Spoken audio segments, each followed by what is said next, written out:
Assalamualaikum warahmatullahi wabarakatuh. Perkenalkan, nama saya Elisa Febrianti dari Manajemen Kelas A. Ingin mempresentasikan tugas UTS yang berjudul Kualitas dan Produktivitas.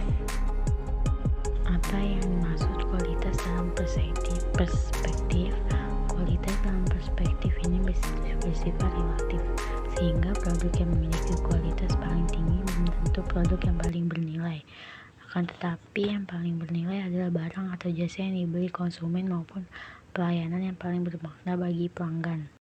Teori diagram kontrol. Diagram kontrol adalah sebuah grafik yang memberi gambaran tentang perilaku sebuah proses. Berdasarkan banyaknya karakteristik kualitas yang diamati, diagram kontrol terdiri dari diagram kontrol univariat dan diagram kontrol multivariat.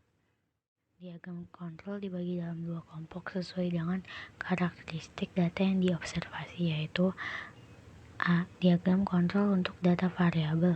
Pengendalian kualitas secara variabel dapat ditempuh apabila dicatat mengenai karakteristik kualitas hasil pengukuran. Oleh karena itu, pengendalian dengan cara ini hanya dapat digunakan untuk mengendalikan satu jenis karakteristik berkualitas.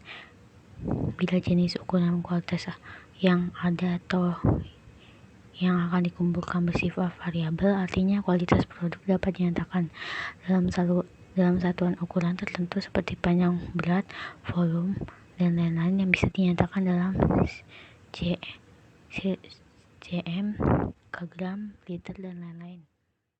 B. Diagram kontrol untuk data atribut. Indeks kapabilitas proses dapat diterapkan pada karakteristik data observasi yang bersifat atribut sebagai ukuran kualitas. Maksud dari karakteristik data bersifat atribut adalah data yang bersifat diskrit. Biasanya ukuran kualitas yang dinyatakan dalam bentuk diskrit adalah ukuran kualitas yang tidak dapat dinyatakan dalam bentuk satuan ukuran tertentu. Data atribut bersifat discrete distribution. Data ini umumnya diukur dengan cara dihitung menggunakan data daftar pencacahan atau tali untuk keperluan pencatatan dan analisis. Sebagai contoh, 1 jumlah catat dalam satu batch produk, 2 jenis kelamin laki-laki atau perempuan, 3 jenis warna cat merah, gold, silver, hitam, dan lain-lain. Berikut adalah contoh diagram rata-rata. Berikut adalah contoh diagram rentan.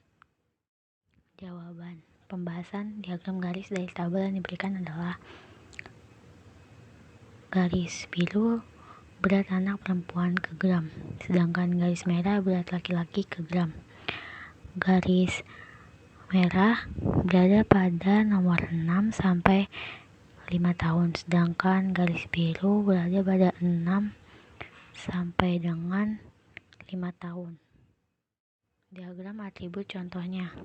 Contoh ilustrasi dengan keberadaan atribut bernilai banyak, yaitu telepon pada tipe entitas pelanggan. Contoh adalah diagram batang. Contoh soal diagram batang 1.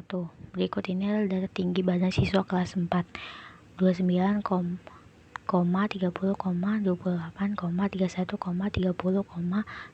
29, 27, 31, 30, 28, 27, 29, 28, 30, 28, 27, 29, 31, 28. Bagaimana bentuk penyajian data berat badan siswa kelas 4 dalam diagram batang? Penyelesaian. Pertama-tama kita perlu mengurutkan data berat badan itu dari bilangan terkecil hingga terbesar. Penyelesaiannya, pertama-tama kita perlu mengurutkan data berat badan itu dari bilangan terkecil hingga terbesar. Kemudian hitung jumlah masing-masing bilangan itu dan tuliskan dalam tabel seperti contoh. Setelah itu, kita ubah data itu ke dalam bentuk diagram batang seperti ini, teman-teman. Sekian presentasi dari saya. Mohon maaf bila banyak salah kata. Wassalamualaikum warahmatullahi wabarakatuh.